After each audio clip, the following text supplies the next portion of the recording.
இன்னைக்கு எல்லாருக்கும் நமஸ்காரம். இன்னைக்கு 103வது ஸ்தோத்திரம். பிரமாணம் பிராணநிலைய பிராணபிருத் பிராணஜீவனக தத்துவம் தத்துவ விதேகாத்மா ஜன்ம மிருத்யு ஜராதிக.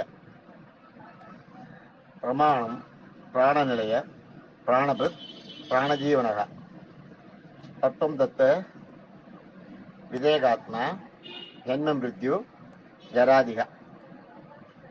எப்படி சொல்லணும்னா, பிரமாணம் பிராணநிலைய பிராணபிருத் பிராணஜீவனக தத்துவம் தத்துவ விதேகாத்மா ஜன்ம மிருத்யு ஜராதிக அப்படி சொல்லும்போது பிரமாணம் தான் ஆரம்பிக்கணும். பரமாணமா அது மாதிரி இப்பதான் ஆரம்பிக்கணும். ஆரம்பிப்ப இப்பதான் சான்ஸ்கிரிட்ல அது மாதிரி உண்டு. பிரமாணம் பிராணநிலைய பிராணபிருத் பிராணஜீவனக தத்துவம் தத்துவ விதேகாத்மா ஜன்ம மிருத்யு ஜராதிக. அர்த்தத்தை பார்ப்போம். பிரமாணம் பிரமாணம்ன்றது என்னன்னா, எல்லாத்துக்குமே எப்பயுமே ஒரு எந்த ஒரு செயலை செய்யும் போதும் செயல் இதுல பாத்தீங்கன்னா ஒரு உதாரணத்தை காட்டுவாங்க. அதுக்கு பேர் பிரமாணம்னு பேரு.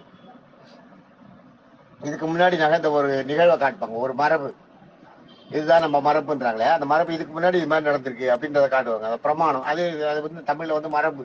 இதுக்கு முன்னாடி நம்மளுக்கு அந்த மாதிரி மரபு உண்டு அப்படின்றோம் இல்லையா. அந்த மரபு தான் சான்ஸ்கிரிட்ல பிரமாணம்னு சொல்லுவாங்க. அந்த மரபு தான் சான்ஸ்கிரிட்ல பிரமாணம் அப்படின்னாங்க. இதுல பிரமாணம்ன்றது என்ன சொல்றாங்க, எல்லாவற்றிற்கும் சிறந்த எடுத்துக்காட்டாய் விளக்குபவன். அதான் பிரமாணம். பிராண ஜீவாத்மாக்களை பிராணனாய் விளங்குபவன். ஜீவன்களை உயிர்வாதற்கு தேவையான பிராணனாய் விளங்குபவன் பிராண. நிலைய நிலையன்றாலே இருக்கிறது, நிலைச்சு இருக்கிறதுக்கு பேர் நிலையம். நிலையம்னு வந்தது காரணமாதான். நிலைத்து இருப்பதற்கு பேர் நிலையம். எங்கும் என்றும் நிலைத்து இருப்பவன், அதான் நிலைய. பிராணபிருத், பிராண பிளஸ் பிருத். பிராணன உயிர், பிருத்துனா போஷிக்கிறது, காப்பாற்றுறது, பராமரிக்கிறது. உயிர்களை போஷிப்பவன் அப்படின்னு அர்த்தம். பிராணஜீவனகா, பிராணஜீவனான ஜீவாத்மாக்களின் உயிராய் விளங்குபவன். முதல்ல ஜீவாத்மாக்களின் உருவமாய் இருந்தவன் பிராணன்றது. இதுல பிராணஜீவனா ஜீவாத்மாக்களுக்கு உருவமாய் வழங்கவன், ஜீவாத்மாக்களுக்கு உள்ள உயிராகவும் விளங்குபவன். அதான் பிராண பிராணஜீவனக. பிராணன்றது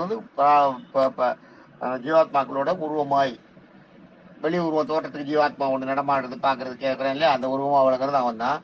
ஜீவாத்மாக்களுக்குள்ள உயிராய் விளங்க போனா அதுதான். முதல்ல சாதாரண ஜீவாத்மா உருவமா இருக்கிறதுக்கு பேர் பிராண. பிராணஜீவனா அதுக்குள்ள இருக்கிற உயிராகவும் இருப்போம். அவன் தான் உருவமாகவும் இருப்போம், ஜீவாத்மாக்களோட உருவமாகவும் இருப்பவன், உள்ளிருக்கும் உயிராகவும் இருப்பவன் அர்த்தம். பிராணஜீவனக. தத்துவம், தத்துவம்ன்றது தத் அம்முன்னு எடுத்துக்கணும். தத்துனா மெய்ப்பொருள், அம்முனா இருத்தல். நிறைய அம்முனா இருத்தல்.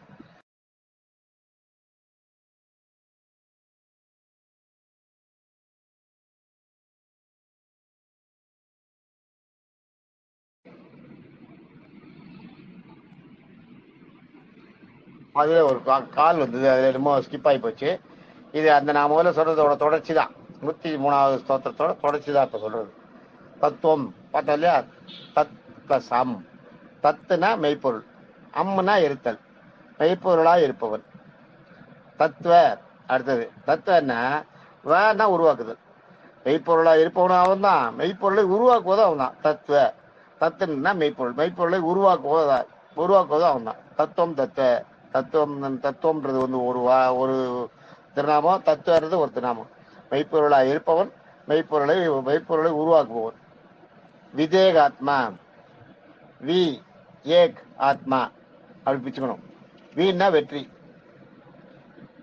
ஏக்னா ஒண்ணு, ஆத்மான்னா ஆத்மாவா இருப்பவன், அதாவது பொருளாகி விளங்குபவன் அர்த்தம். ஆத்மா வெற்றியை மட்டுமே காணும் பரம்பொருளாய் விளங்குபவன் அப்படி எடுத்துக்கணும். அத அடுத்தது ஜன்மம் மிருத்யு. ஜன்மம் பிறப்பு, மிருத்யுன்னா அழிப்பு. ஜன்மம் பிளஸ் மிருத்யு. ஜன்மான்னா ஜனனி ஜன்மானாம்னு எழுதுவாங்க ஜாதகம் எழுதும் போதே பாத்தீங்கன்னா மேல ஃபர்ஸ்ட் வரியில. அதான் இந்த பிறவி எடுத்து, அதான் உலகத்துல கிடைக்கப்பெறாத பிறவியை பெற்ற கிடைத்த ஜனனி ஜன ஜன்மானாம். அதான் ஜனனி உலகத்துல கிடைக்கப்பெறாத ஜனனின்றது வந்து உயர்வு. அந்த இடத்துல உயர்வை சொல்லும்போது ஜனனி சொல்லணும். அதனால அதெல்லாம் ஜனனி ஜனனி பாட்டு கூட ஜனனின்ற பாருங்க, அந்த தாயை உயர்த்தி சொல்றது. அதனால ஜனனி ஜன ஜன்மானம்னா பூமியில அப்பதான் பிறக்கிற உயர்வான ஒரு பிறவி அப்படின்னு சொல்ல ஆரம்பிக்கிறது. இது டாபிக் மாறுறது. அதனால ஜன்மம்னா பிறப்பு, மிருத்யுன்னா அழிப்பு, அழிக்கிறது. ஜென்மம் மிருத்யு. அது என்ன அர்த்தம்? ஜென்மத்தையும் கொடுக்கிறவர், ஜென்ம ஜீவாத்மாக்களை அழிக்கவோ அழிக்கிறவர். ஜீவாத்மாக்களுக்கு பிறப்புன்னு ஒண்ணு கொடுக்கறது அவர் தான், அழிவை கொடுக்கறது அவர் தான். அதான் ஜென்மம்.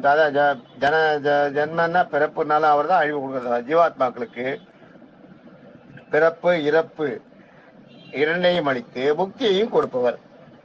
அதான் ஜென்மம் மிருது. ஜராதிக, ஜரா அதிக. ஜரான்னா மூப்பு, அது முதல்ல படிச்சு கொடுப்ப. அதிகன்னா கொடுக்கறது, மூப்பை குடிக்கிறது. வயசு ஆக மூக்கு வயசை நிறுத்த முடியுமா நீங்க? அந்த மூப்பை கொடுக்கறது அவதான். மூப்பை அளித்து பாவங்களை கையை செய்து மோட்சத்தை கொடுப்பவர். உங்களுக்கு மூப்பை கொடுத்து உங்களுக்கு உங்களோட வாழ்க்கையை முடிக்கிறது பெருமாள் தான்.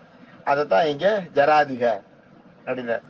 உங்களோட ஜீவாத்மாக்களுக்கு ஒரு முடிவை கொண்டு வரதுக்கு உங்களுக்கு வயசான ஒரு தன்மையை கொடுத்து மூப்பை கொடுத்து உங்களை ஒரு முடிவுக்கு கொண்டு வரது அவர் தான் அப்படிங்கிறதாக இந்த இடத்துல அர்த்தம். ஆக இன்னைக்கு வந்து 103வது ஸ்தோத்திரத்துல நேற்றுக்கு 958 வரைக்கும் பார்த்தோம்.